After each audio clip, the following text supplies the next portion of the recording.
সালাত এবং সালাম শান্তির ধারা বর্ষিত হোক আমাদের প্রিয় নবী, বিশ্ব নবী, সর্বশেষ ও সর্বশ্রেষ্ঠ নবী নবী মুহাম্মদুর রাসূলুল্লাহ সাল্লাল্লাহু আলাইহি ওয়াসাল্লামের প্রতি।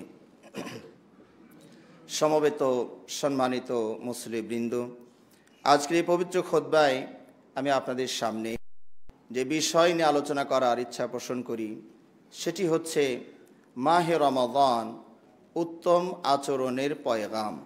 মাহে রমাদান উত্তম আচরণের পয়গাম। সম্মানিত মুসলিম ভাতৃমণ্ডলী, রমাদান মাস প্রতি বছর আলহামদুলিল্লাহ আমাদের মাঝে আসা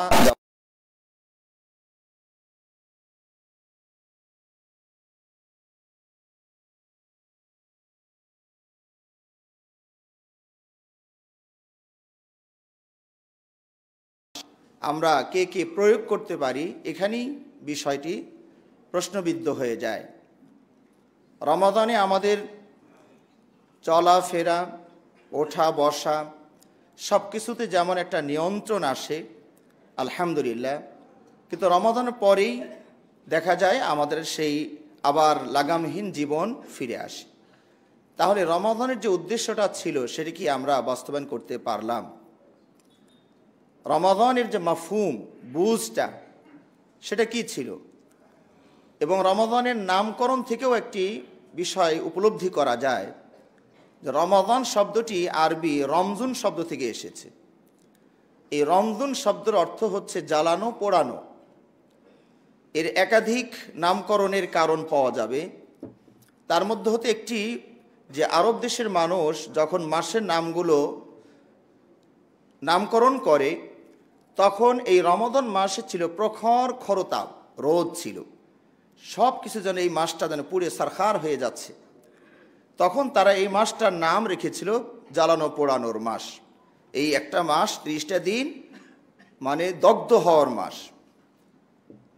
কিন্তু এর পাশাপাশি যে আরও অনেকগুলো কারণ আছে, তার মধ্যে হতে একটি হলো যে রমাদানে যেমন মুসলিমদের পেটের ক্ষুধার জ্বালা বেড়ে যায় এবং চারিত্রিক যে বিষয়টা বিশেষভাবে গুরুত্ব দেওয়া হয়েছে তারও একটা জ্বালা যন্ত্রণা সৃষ্টি হয়, সেগুলোকে জ্বালিয়ে পুড়িয়ে সারখার করে দিয়ে, অর্থাৎ নিজের কুপ্রবৃত্তিকে জ্বালিয়ে পুড়িয়ে সারখার করে দেওয়ার জন্যই এই মাহে রমাদান আমাদের মাঝে আগমন করে।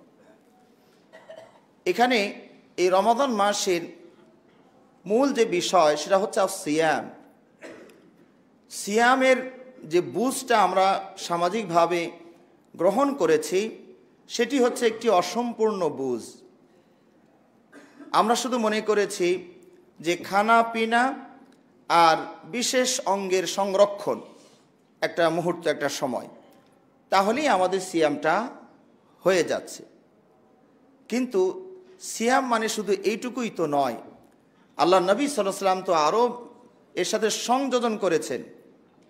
সেটি হচ্ছে আল্লাহ নবী সাল্লাল্লাহু আলাইহি ওয়াসাল্লাম বলেছেন, মাল্লাম ইয়াদা কাওলা যুরি ওয়ালা আমালা বিহি, কোনো কোনো বর্ণনায় ওয়াল জাহলা শব্দটাও আছে, ফালাইসা লিল্লাহি হাজাতুন ফি আন ইয়াদা তাআমাহু ওয়া শারাবাহু। আল্লাহ নবী সাল্লাল্লাহু আলাইহি ওয়াসাল্লাম বলছেন, যে ব্যক্তি সওম পালন করলো অথচ মিথ্যা কথা, মিথ্যা আচার আচরণ, কথা এবং কর্মে এগুলো ত্যাগ করতে পারলো না, তাহলে এবং অজ্ঞতা পরিহার করতে পারলো না, তাহলে তার এই উপবাস পালন করা আল্লাহর কোনোই প্রয়োজন নেই। আল্লাহর তো এমনি কোনোটারই প্রয়োজন নাই। এখানে প্রয়োজন বলতে বোঝানো হয়েছে আল্লাহর তো আসলে সবাই সওম পালন করাটা আল্লাহর প্রয়োজনও নয়। আল্লাহর কোনো বান্দার কোনো কর্মের প্রতি আল্লাহ মুখাপেক্ষী নন।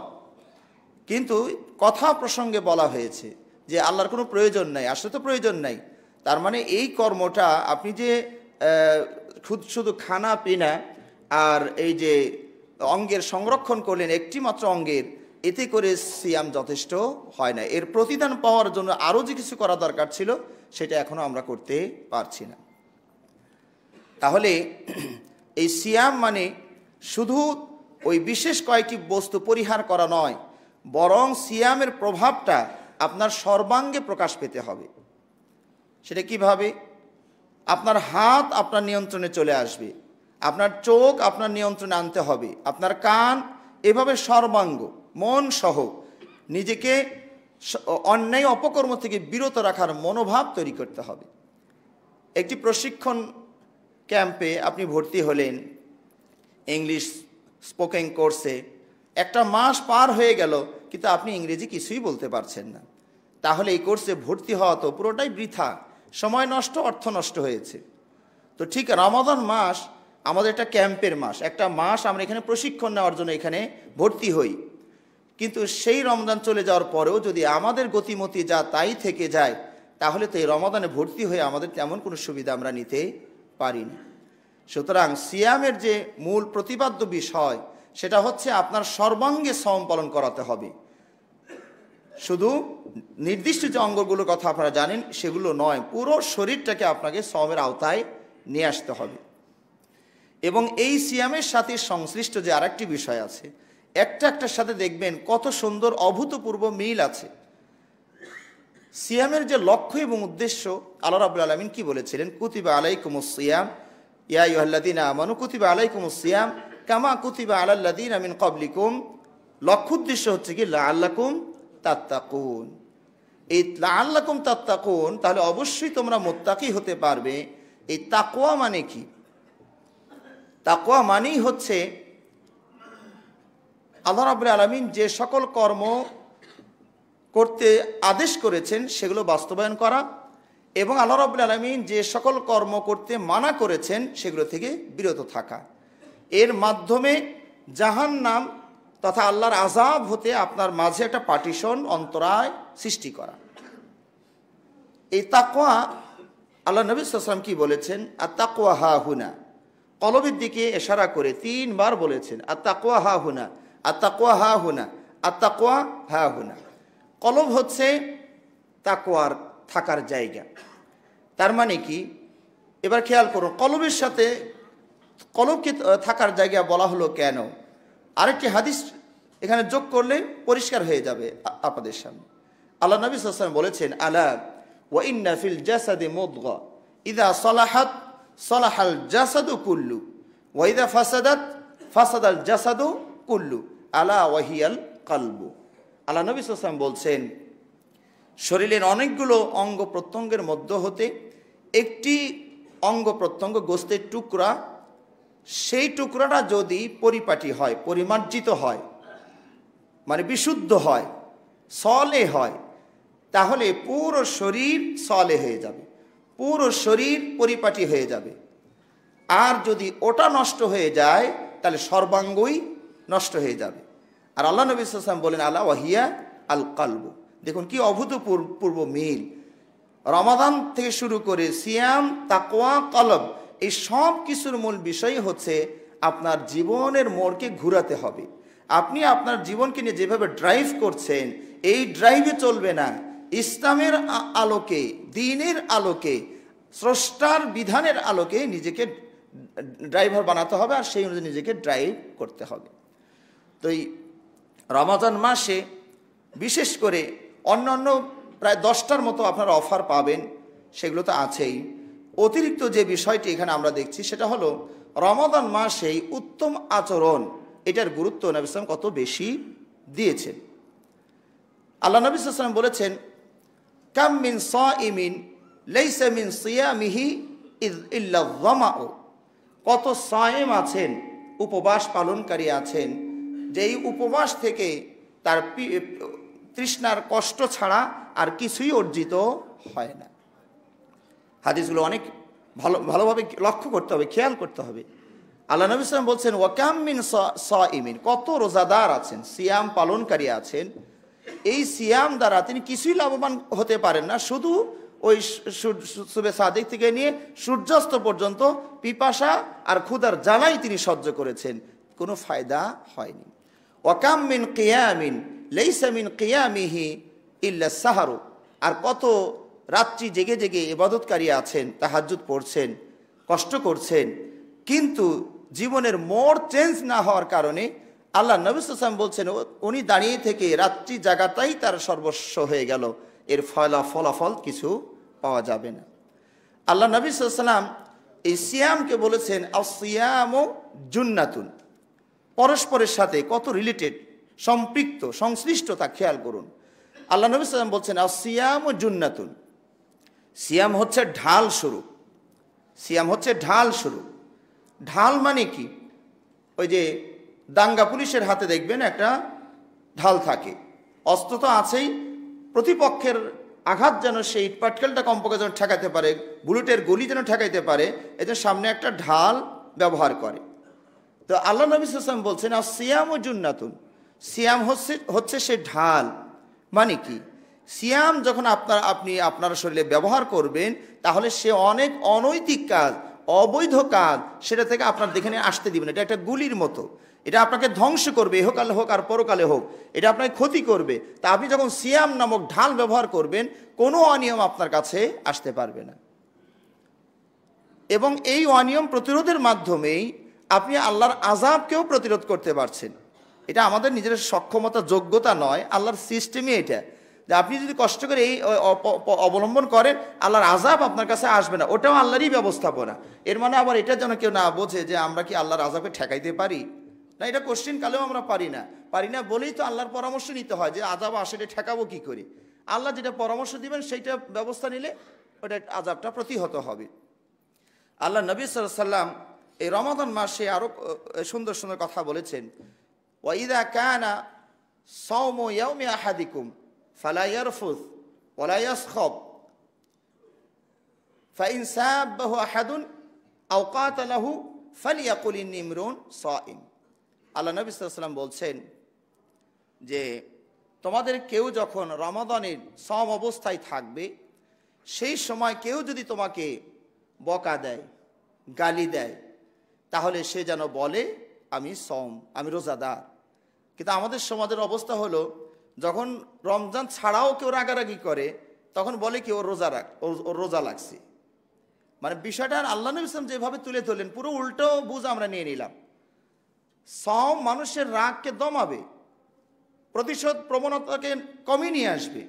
সেখানে আমরা রমাদানের বাইরে যদি কেউ রাগারাগি করে, ওর সওম ধরছে, তাহলে সওমে ধরলেই রাগারাগি করে, পুরো উল্টা বুঝ আমরা নিয়ে নিয়েছি। বরং হওয়া দরকার ছিল যে ও যখন শান্ত অবস্থায় আসে, তার মানে ওরা সওম ধরছে, ওরে এত কিছু বললো তাও কিছু বললো না, এটা বলা দরকার ছিল। কিন্তু এখন উল্টা হয়ে গিয়েছে, সেটাকে আমরা বলছি ওরা সওমে ধরেছে। নাউযুবিল্লাহি মিন যালিক। আল্লাহ নবী সাল্লাল্লাহু আলাইহি ওয়াসাল্লাম বলছেন, যে ব্যক্তি এই রমাদান মাসে সিয়াম পালন করবে, ফালা ইয়ারফুস, এগুলো সবই আপনার নীতিমালার মাঝে অন্তর্ভুক্ত, সে যেন অশালীন কথা ব্যবহার না করে, অশ্লীল ভাষা প্রয়োগ না করে, ওয়ালা ইয়াসখাব, এবং অযথা যেন চিল্লি না করে, প্রয়োজনের অতিরিক্ত আওয়াজ যেন উঁচু না হয়। তাহলে এই যে উত্তম আচরণ, এই রমাদান মাসে কতভাবে আমাদেরকে শেখানো হয়েছে। এই উত্তম আচরণ বলতে আমরা আসলে কি বুঝি? উত্তম আচরণ বলতে আপনি কথার মাঝে শালীনতা নিয়ে আসবেন, মাধুরতা নিয়ে আসবেন, ভদ্রতা নিয়ে আসবেন, পাশাপাশি আপনার কর্মেও যেন মাধুরতা, শালীনতা বজায় থাকে। তাহলে আপনার মাঝে উত্তম আচরণ ফুটে উঠেছে, এটা বোঝা যাবে। এই উত্তম আচরণ, মানুষের সাথে ব্যবহার, এটা সকল সাইড দিয়ে আল্লাহর সাথে আপনার কিছু উত্তম আচরণ আছে, রাসূল সাল্লাল্লাহু আলাইহি ওয়াসাল্লামের সাথে উত্তম আচরণ আছে। এইভাবে সমাজের যত পর্ব আছে, সেক্টর আছে, সব সেক্টরই আপনার এই উত্তম আচরণটা প্রয়োজন। আল্লাহর সাথেও আপনার উত্তম আচরণ লাগবে। সেটা মানে কি? আল্লাহর সাথে উত্তম আচরণ মানে আল্লাহ রাব্বুল আলামিনের একত্ববাদে যেন কোনো প্রকারের আঘাত না আসে। আপনার পক্ষ থেকে এই শালীন আচরণটা আল্লাহ প্রাপ্য, আল্লাহর অধিকার, যা আল্লাহর তাওহীদ যেন আপনি কোনোভাবে লঙ্ঘন না করেন। আপনাকে জ্বালানো হোক, পোড়ানো হোক, টুকরো টুকরো করে কেটে ফেলা হোক, তবুও আপনি আল্লাহর সাথে শিরকের মতো বেয়াদবি আপনি করবেন না। এটার নাম হলো আল্লাহর সাথে উত্তম আচরণ করা, এবং আল্লাহর মর্যাদাকে অক্ষুণ্ণ রাখা, আল্লাহর সম্মানকে ওইভাবে উপরে ধরে রাখা, এবং তিনি যা আদেশ নিষেধ করেছেন সেগুলো নিজের জীবনে বাস্তবায়ন করা, পাশাপাশি আল্লাহকে লজ্জা করা। আল্লাহ নবী সাল্লাল্লাহু আলাইহি ওয়াসাল্লাম একটা হাদিস বলেছেন যে, বিশেষ করে বস্ত্র পরিধানের ব্যাপারে, যে ইয়া রাসূলুল্লাহ, যখন আমরা একাকী থাকি, তার মানে সাহাবারা ওই সময় একটু ছাড় খুঁজছিলেন যে যখন আমরা একাকী থাকি তখন তার কেউ দেখছে না, তখন কি আমরা পরনের কাপড় না রাখলেও কি চলে? আল্লাহ নবী সাল্লাল্লাহু আলাইহি ওয়াসাল্লাম তখন এটা বলেছিলেন, আল্লাহু আহাক্কু আইয়ুস্তাহইয়া মিনহু, আল্লাহই বেশি হকদার যে তাকেও একটু লজ্জা করা হোক। তার মানে বাহ্যিক দৃষ্টিতে যদি মনে হচ্ছে হাদিসটি যে নিরালে নিভৃতে ওয়াশরুমে টয়লেটে গিয়েও বস্ত্র পুরোপুরি মানে খোলা যাবে না, তবে এই হাদিসটি জমহুর উলামাগণ এটাকে ওইভাবে গ্রহণ করেননি। কারণ অন্যান্য হাদিসের মাধ্যমে বোঝা যায় যে বিশেষ কোনো স্থানে মানুষ যদি বা আল্লাহর বান্দারা যদি বস্ত্রহীন হয় সেটা জায়েজ আছে। বিশেষ করে গোসলখানায়, যেমন দাউদ আলাইহিস সালাম ওনারা ওইভাবেই গোসল করতেন। মুসা সালাম গোসল করতে গিয়ে কাপড় হারালেন, ওই যে একটা ঘটনা আপনারা ঘটলো, পাথর দৌড় মারলো কাপড় নিয়ে, সেখানেও দলিল আছে। এবং নবী সাল্লাল্লাহু আলাইহি ওয়াসাল্লাম সাহাবাদেরও একটা কাপড়ই ছিল। আল্লাহ নবী সাল্লাল্লাহু আলাইহি ওয়াসাল্লাম বলছেন, ওয়াইয়াকুম লাহু সাউবাইন, তোমাদের আবার কারো এক জোড়া কাপড় আছে। তো যদি এক কাপড়ই হয় এক জোড়া, মানে এক পিস, তাহলে গোসল করবে কোনটা দিয়ে, আবার গোসল করে পরবে আবার কোনটা? তাহলে সাহাবাদের বিষয় ওটাই ছিল। মানে আল্লাহ নবী সাল্লাল্লাহু আলাইহি ওয়াসাল্লাম অধিক সতর্কতার কথা বলেছেন। কারণ আমি আপনি যদি পৃথিবীর যত কাপড় আছে সব যদি আমার আপনার গায়ের উপরে দিয়ে দেই, তাহলে কি আল্লাহ আমাকে আমার ভিতরটা আল্লাহ দেখবে না? এখানে 7 আসমান আড়াল হইল না, এত বাতাস আড়াল হয়নি, তো 7 সাগর 13 নদীর নিচে যান আড়াল হবে না। তো শুধুমাত্র এই 1 সুতা পরিমাণ একটা কাপড় পরলেই আল্লাহ আপনাকে দেখতে পাবে না? হ্যাঁ, অবশ্যই দেখতে পাবে, কিন্তু এই লজ্জা শরমটা যেন একবারে কমে না যায়, সেই সাইডটা নবী সাল্লাল্লাহু আলাইহি ওয়াসাল্লাম খেয়াল করতে বলেছে। তাহলে আল্লাহর সাথে আপনার উত্তম আচরণের প্রয়োজন আছে। এছাড়াও এর পরের যে সিরিয়াল আসবে, নবী সাল্লাল্লাহু আলাইহি ওয়াসাল্লামের সাথে আপনার উত্তম আচরণ থাকা লাগবে। আল্লাহ রাব্বুল আলামিন পবিত্র কোরআনে বলেছেন, ইয়া আইয়ুহাল্লাযীনা আমানু লা তাকুনু কাল্লাযীনা আযাউ মূসা, হে ঈমানদারগণ, তোমরা অমনটি করো না যেমনটি করেছিল মূসার উম্মত মূসা আলাইহিস সালাতু ওয়াস সালামের সাথে। অর্থাৎ মূসা আলাইহিস সালাতু ওয়াস সালামের উম্মত, তার যারা উম্মতে মুস্তাজাবা, যারা ঈমান এনেছিলেন, তাদের আচরণে মূসা আলাইহিস সালাম অনেক কষ্ট পেয়েছিলেন। তারা এমনও তো বলে ফেলেছিল, ইযহাব আনতা রাব্বুকা ফাকাতিলা ইন্না হাহুনা কাঈদুন, আপনি আর আপনার রব ও দুইজনে গিয়ে যুদ্ধ করেন, এই আমালিকা জাতি শক্তিশালী জাতি, এদের সাথে যুদ্ধ করা আমাদের কোনো সক্ষমতা নাই, আপনারা দুইজন যায় সেরে আসেন কামটা। নাউজুবিল্লাহি মিন যালিক। অথচ এই যুদ্ধ ফরজের জন্য তারাই পিড়েপিড়ি করেছে যে কি ব্যাপার, আল্লাহ কেন এটা ফরজ করে না? আমাদের বাপদাদার ভিটা ওরা দখল করে আছে, আল্লাহ ফরজ করলেই তো আমরা যাই। আল্লাহ বারবার ওদেরকে বলেছেন, দেখো আবেগে কিছু করিও না, বলিও না, ফরজ করলে কি তোমরা আবার তো অন্য কথা বলবে না? কই বলেন কি, এটা কি আমরা আমাদের বাপদাদার ভিটা, ওটা দখলের আল্লাহ সিদ্ধান্ত নিবে আর আমরা এটা বিস্পা হব। অথচ তাদের লাস্ট বক্তব্যটা এটাই ছিল যে আপনি আর আপনার রবকে ওটা উদ্ধার করেন, আমরা ওখানে যেতে পারছি না। যার কারণে ওই যে বদরের সময় একজন সাহাবী দাঁড়িয়ে ওই কথা বলেছেন, ইয়া রাসূলুল্লাহ, মানে নবী সাল্লাল্লাহু আলাইহি ওয়াসাল্লাম চাচ্ছিলেন যে আনসারদের পক্ষ থেকে একটা বক্তব্য আসুক। মুহাজিররা তো সবাই জানমাল আগেই ছেড়ে দিয়েছে, হিজরত করে মদিনায় এসেছে, তারা তো সব কিছু ত্যাগ করতে প্রস্তুত। কিন্তু আনসারদের, মুহাজিররা যাদের প্রাণ খোলা বক্তব্য সবাই দিলেন, কিন্তু আনসারদের পক্ষ থেকে একটা বক্তব্য নবী সাল্লাল্লাহু আলাইহি ওয়াসাল্লাম আশা করছিলেন। কারণ আনসারদের সাথে যে চুক্তিটা ছিল সেটা হলো নবী সাল্লাল্লাহু আলাইহি ওয়াসাল্লাম মদিনায় থাকাকালীন তাকে নিরাপত্তা দিবেন। এখন বদর হচ্ছে মদিনার বাইরে, ওইটা আনসারদের সাথে যে চুক্তি হওয়া বাইয়াতে আকাবায় যে চুক্তিগুলো ছিল তারা আওতার বাইরে পড়ে গিয়েছে। এখন আনসাররা যদি বলে না রাসূল এইখানে তো আমাদের শর্ত নাই, শর্ত ছিল মদিনায়, কাজে এখানে আমরা নাই, তাহলে তো বিপদ। এই জন্য তাদের পক্ষ থেকে একটা বক্তব্য আশা করছিলেন। ঠিক একজন সাহাবী, আনসারী সাহাবী ডেকে বলেন, ইয়া রাসূলুল্লাহ, সম্ভবত আপনি আমাদেরকে কিছু বলছেন, কারণ শুধু বলছেন হে মানুষেরা আপনারা কিছু বলেন। মুহাজিররা বলছেই, তারপরে নবী সাল্লাল্লাহু আলাইহি ওয়াসাল্লাম বলেন আরো কিছু বলেন। তো একজন সাহাবী নবী সাল্লাল্লাহু আলাইহি ওয়াসাল্লামের এই বিষয়টা বিচক্ষণতার সাথে নিয়েছেন, বলছেন, ইয়া রাসূলুল্লাহ, সম্ভবত আপনি আমাদেরকেই বোঝাচ্ছেন। সুতরাং আমাদের বক্তব্য হচ্ছে, আপনি যদি আমাদেরকে সাগরে নিয়ে যান ঝাঁপ দিতে, আমরা আপনার পিছনে আছি। আপনি যদি আগুনের দিকে যান, আমরা আপনার পিছনে আছি। আমরা এমনটি বলবো না যেমন মূসা আলাইহিস সালাম তার জাতিকে বলেছিল যে আপনি আপনার রব, তারা দুজনে গিয়ে যুদ্ধ করেন, বরং আপনি যেটা করবেন আমরা আপনার সাথে আছি, মদিনাতেও আছি, মদিনার বাইরেও আছি। নবী সাল্লাল্লাহু আলাইহি ওয়াসাল্লাম খুবই আনন্দিত হলেন বক্তব্যটা শুনে। হ্যাঁ, আলহামদুলিল্লাহ। তো এই যে রাসূল সাল্লাল্লাহু আলাইহি ওয়াসাল্লামের সাথে আমাদের যে আচরণটা সেটা যেন সুন্দর হয়। আল্লাহ নবী সাল্লাল্লাহু আলাইহি ওয়াসাল্লাম ওই সময় আদবের ক্ষেত্রে বলা হয়েছে লা তারফাউ ইয়া আইয়ুহাল্লাযিনা আমানু লা তারফাউ আসওয়াতাকুম ফাওকা সাওতিন নবী, হে ঈমানদারগণ তোমাদের আওয়াজটা যেন রাসূল সাল্লাল্লাহু আলাইহি ওয়াসাল্লামের কণ্ঠের চেয়ে উপরে না ওঠে। সুবহানাল্লাহ। আল্লাহর রাসূল সাল্লাল্লাহু আলাইহি ওয়াসাল্লাম যে আওয়াজে কথা বলেন তার সাথে কথা বলার সময় তার চেয়ে নিচু আওয়াজে কথা বলতে হবে। এই আয়াতটা যখন নাজিল হলো, আবু বকর রাদিয়াল্লাহু আনহু এমন ফিসফিস করে কথা বলা শুরু করলেন যে রাসূল আমার বোঝেই না, কয়েকবার লোকমা দেওয়া লাগে। কারণ আবু বকরে কিছু মানুষ তো এরকম ছিলেন, শাসনই যথেষ্ট বা মানে নসিহতই যথেষ্ট, শাসনে তাদের দরকার হতো না। কারণ রাসূল সাল্লামের উপরে যে আওয়াজ উঁচু করা হয় তাহলে তার কি হয়ে যাবে, আমল নষ্ট হয়ে যাবে। তো শুধুমাত্র রাসূল সাল্লামের কথার উপরে যদি আপনার কথার আওয়াজটা বেড়ে যায়, তাই যদি আমল নষ্ট হয়ে যায়, তো রাসূল সাল্লামের আমলের উপর দিয়ে আপনার আমল যদি উঠে যায় তাহলে কি অবস্থা হবে চিন্তা করে দেখুন। যেটার সবচেয়ে ভয়াবহ অবস্থা সৃষ্টি হয়েছে আমাদের এই ভারতীয় উপমহাদেশে। রাসূল সাল্লামের হাদিস সুস্পষ্ট পাওয়ার পরেও সেখানে ওভারটেক করা হচ্ছে। ইন্না লিল্লাহি ওয়া ইন্না ইলাইহি রাজিউন। সম্মানিত ভাইরা,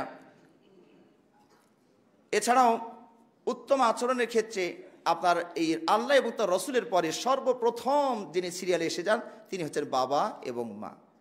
কোরআনে অনেকগুলো আয়াতে আল্লাহ রাব্বুল আলামিন বলেছেন ওয়া কাযা রাব্বুকা আল্লা তা'বুদু ইল্লা ইয়াহু ওয়া বিল ওয়ালিদাইনি ইহসানা।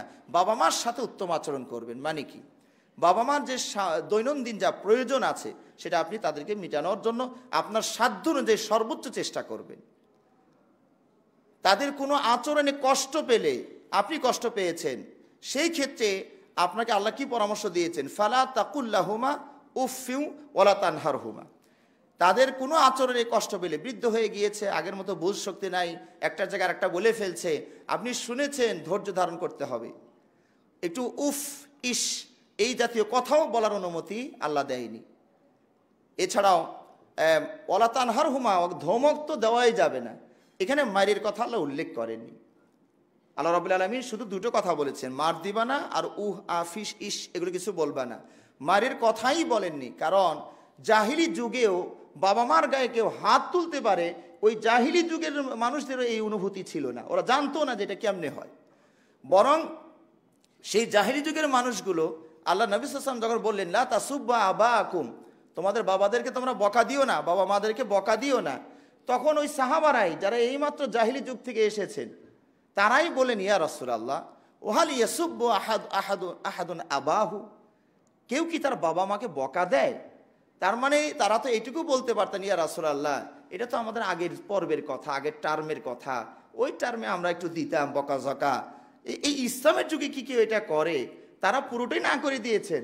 ইয়া রাসূলুল্লাহ ইসলামের যুগ তো দূরের কথা, আগের যুগেও কি এটা আমরা কোনোদিন ব্রেনে আমাদের ছিল যে বাবা মার গায়ে হাত তোলা? আল্লাহু আকবার। সে জাহিলি সমাজে এই চরিত্র ছিল না, আর সেটা আমরা মুসলিম সমাজে শুনতে হয়, মাঝে মাঝে দেখতেও হয়, দুঃখের বিষয়।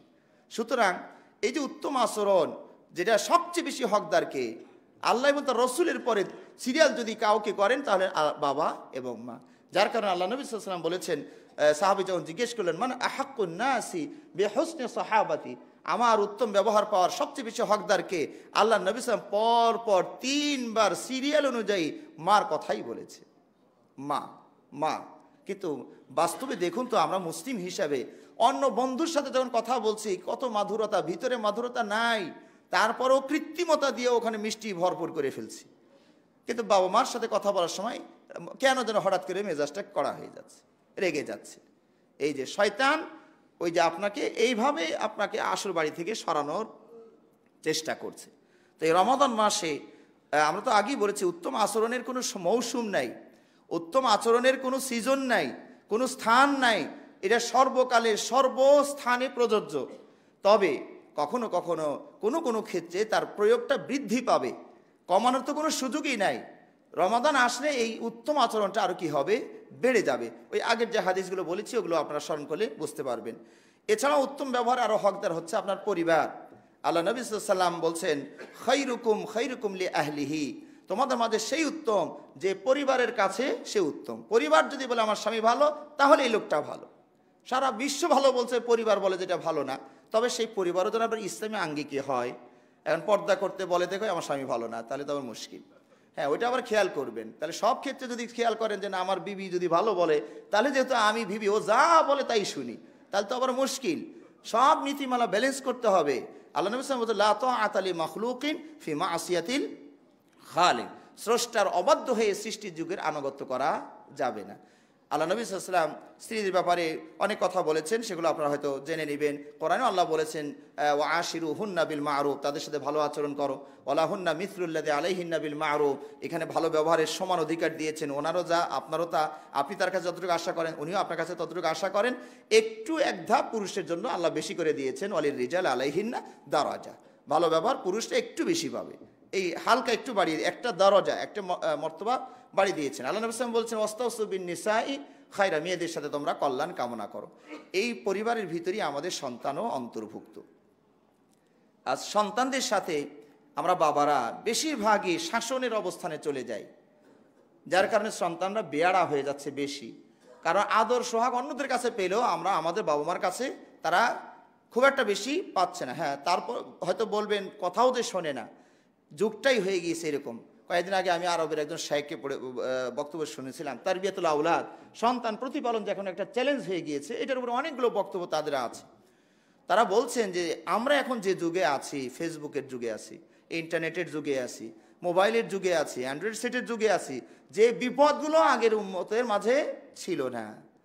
এখন আপনি যদি সন্তানকে ওই বুঝিয়ে সুঝিয়ে না নেন, শুধু শাসন করার চেষ্টা করেন, তাহলে এই যুগে এটা কঠিন হয়ে যাবে, সে বিকল্প রাস্তা বের করে নেবে।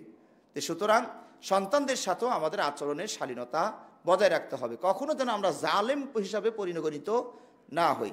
এছাড়াও আপনার পরিবার পরিজনের পাশাপাশি প্রতিবেশীর সাথে, আপনার প্রতিবেশীর হকের সাথে সুন্দর আচরণ করে। আল্লাহ নবী সাল্লাল্লাহু আলাইহি ওয়াসাল্লাম বলছেন, মান কানা ইউমিনু বিল্লাহি ওয়াল ইয়াউমিল আখির ফালা ইউযি জারা, আল্লাহ এবং রাসূলকে যারা বিশ্বাস করে প্রতিবেশীকে যেন কষ্ট না দেয়, তার মানে ভালো আচরণ করে। এখানে কতগুলো হক আছে সবগুলো আপনারা, আমি পয়েন্টগুলো দিয়ে যাই যেহেতু সময় শেষ, তো পয়েন্টগুলো দিয়ে গেলাম, আপনারা এগুলো নিজের জীবনে বাস্তবায়ন করার চেষ্টা করবেন। এমনকি ইয়াতীম, মিসকিন এবং বিধবা, তাদের সাথেও উত্তম আচরণের কথা আল্লাহ নবী সাল্লাল্লাহু আলাইহি ওয়াসাল্লাম বারবার কোরআনে এবং হাদিসে বলেছেন। আল্লাহ কোরআনে বলছে, ওয়া'বুদুল্লাহ ওয়া লা তুশরিকু বিহি শাইআ ওয়াবিল ওয়ালিদাইনি ইহসানা ওয়াবিদিল কুরবা ওয়াল ইয়াতামা ওয়াল মাসাকিন। এইভাবে আল্লাহ রাব্বুল আলামিন ওয়াল জারিল কুরবা ওয়াল জারিল জুনুব ওয়া সাহিবি বিল জামবি, আল্লাহ রাব্বুল আলামিন অনেকগুলো কথা এখানে বলেছেন এবং কমনভাবে বলেছেন, ওয়াকুলু লিন-নাসি হুসনা, মানুষের সাথে উত্তম আচরণ করো, মানুষের সাথে উত্তম কথা বলো। এমনকি আপনার শত্রু যদি হয়, আল্লাহর পরামর্শ হচ্ছে তার সাথেও তুমি ভালো ব্যবহার করো। সুবহানাল্লাহ, এটা আল্লাহর ট্রিটমেন্ট, আল্লাহর প্রেসক্রিপশন। আমরা ব্যাধিগ্রস্ত, আমরা অসুস্থ, রাগ হয়েছে, ভাইয়ে ভাইয়ে গন্ডগোল হয়েছে, প্রতিবেশীর সাথে দুজন হাড্ডাহাড্ডি অবস্থানে আছে। আল্লাহ কোরআনে কি বলেছেন দেখুন, ওয়ালা তাস্তাউইল হাসানাতু ওয়ালা সাইয়্যা, খারাপ আর মন্দ দুটো এক পাল্লায় আসতে পারে না।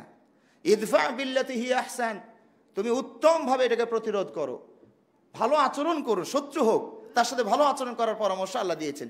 ফাইদাল্লাতি বাইনাকা ওয়া বাইনাহু আদাওয়াতুন কাআন্নাহু ওয়ালিয়্যুন হামিম, বলছেন আমার এই ব্যবস্থাপনা তুমি যদি গ্রহণ করো তাহলে ফলাফল নগদ নগদ পেয়ে যাবে।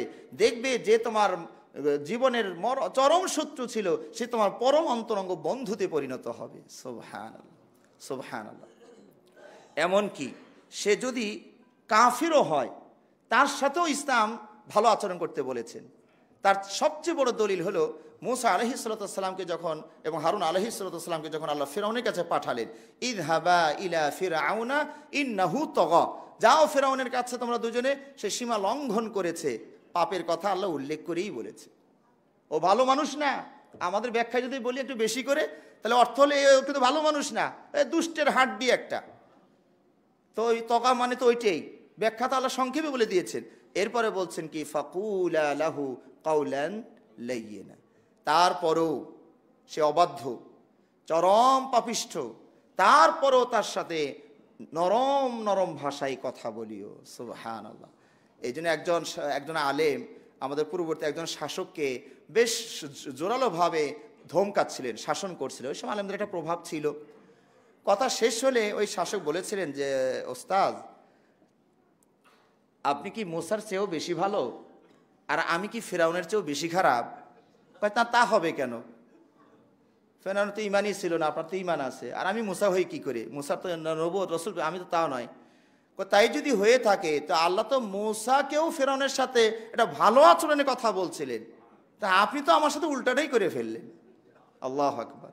তো সুতরাং ভাইয়েরা, সমাজ জীবনে চলতে ফিরতে উঠতে বসতে সবার সাথে যেন আমরা মাধুর্যপূর্ণ শালীন আচরণটা করতে পারি, যেটা রমাদানের শিক্ষা। এই কোর্সটা একটা মাস আমরা নিব, আমাদের সর্বাঙ্গে যেন এটা ফুটে ওঠে। আল্লাহ আমাদের সবাইকে তৌফিক দান করুন, আমিন। ওয়া আখিরু দাওয়ানা আলহামদুলিল্লাহি রাব্বিল আলামিন।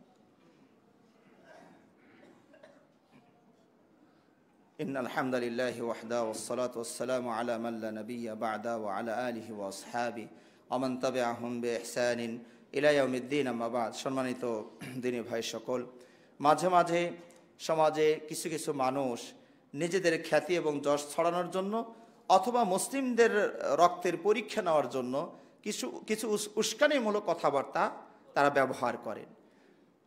এই যে কিছুদিন আগেই হয়তো আপনারা শুনেছেন, কোন এক আল্লাহর এক বান্দা রাসূল সাল্লাল্লাহু আলাইহি ওয়াসাল্লামকে নিয়ে কটাক্ষ করেছেন, অশালীন ভাষায় কথা বলেছেন, পোস্ট করেছেন। আমরা শুনতে পেয়েছি ইতিমধ্যে তাকে গ্রেফতারও করা হয়েছে। তা আমরা বিগত প্রশাসন বা অন্যান্য প্রশাসন কি করেছে সে তাতে আমরা অনেকটাই আশা হতো, কারণ যখনই এই ধরনের কোনো দুর্ঘটনা ঘটিয়েছে তাকে গ্রেফতারের নামে আরও নিরাপত্তার বলয়ে আবদ্ধ করা হয়েছে। তো সেই বিষয়গুলোর যেন পুনরাবৃত্তি না ঘটে। হ্যাঁ, কারণ এই দেশটা যেহেতু তা আমরা বলছেন গণতন্ত্র, স্বাধীনতা, যার যার ধর্ম সে পালন করবে, তো যার যার ধর্ম সে পালন করুক, অন্য ধর্মকে নিয়ে আরেকজন যেন বাজে কোনো মন্তব্য করতে না পারে। বিশেষ করে ইসলাম, এটা তো মহান আল্লাহ রাব্বুল আলামিনের মনোনীত ধর্ম, এখানে কেউ কিছু বললে মুসলিমরা এটা সহ্য করবে না। যেখানে আল্লাহ নবী সাল্লাল্লাহু আলাইহি ওয়াসাল্লামের যুগে একজন সাহাবী ওই যে হুদাইবিয়ার সন্ধির সময় নবী সাল্লাল্লাহু আলাইহি ওয়াসাল্লাম দাঁড়ি ধরে একটু একটু একটু একটু উপহাসের মতো হাত বাড়িয়েছে, পাশে সাহাবা হাতে বাড়ি মেরে দিয়েছেন। আচ্ছারা উনি বুঝতে পেরেছেন যে নবী সাল্লাল্লাহু আলাইহি ওয়াসাল্লামকে উপহাসমূলক হাতে দাড়ি নিয়ে এখানে খেলাধুলা করছে। তো সাহাবারা সামান্য ত্রুটি সহ্য করতেন না নবী সাল্লাল্লাহু আলাইহি ওয়াসাল্লামের ব্যাপারে। সেখানে আজকে মুসলিম অধ্যুষিত এলাকায় একের পর এক রাসূলকে নিয়ে কটূক্তি করে যাবে আর মুসলমানরা নীরবে নিস্তব্ধ ঘুমাবে, এটা হতে পারে না। এটা ভালোবাসার নমুনা নয়। আপনি যাকে ভালোবাসেন তার মান মর্যাদা কোনোভাবেই আপনি ক্ষুণ্ণ হতে দিবেন না। তো সুতরাং আমরা আমাদের প্রশাসনের কাছে জোরালো আবেদন জানাচ্ছি যে আমরা কোনো অশান্তির পরিবেশও চাই না।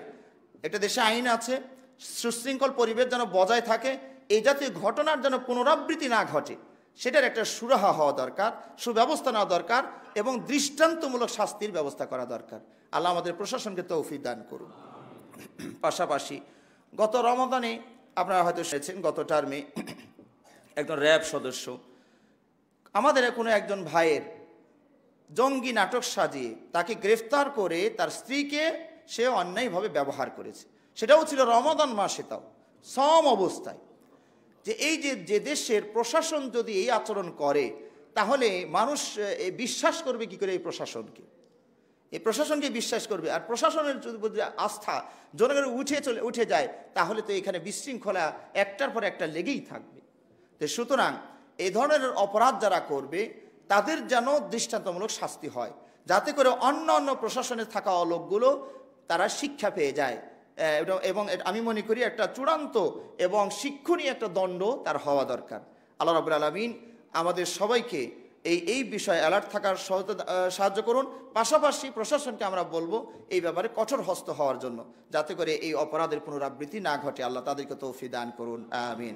আল্লাহুম্মা সাল্লি আলা মুহাম্মাদ ওয়া আলা আলি মুহাম্মাদ কামা সাল্লাইতা আলা ইব্রাহিম وعلى آل إبراهيم إنك حميد مجيد اللهم بارك على محمد وعلى آل محمد كما باركت على إبراهيم وعلى آل إبراهيم إنك حميد مجيد اللهم أعز الإسلام والمسلمين اللهم أعز الإسلام والمسلمين واخذل الكفرة والفجرة واليهود والمشركين اللهم دمر ديارهم وشتت شملهم ومزق جمعهم اللهم انصرنا فإنك خير الناصرين اللهم انصرنا فإنك خير الناصرين سبحان رب العزة عما يصفون وسلام على المرسلين والحمد لله رب العالمين।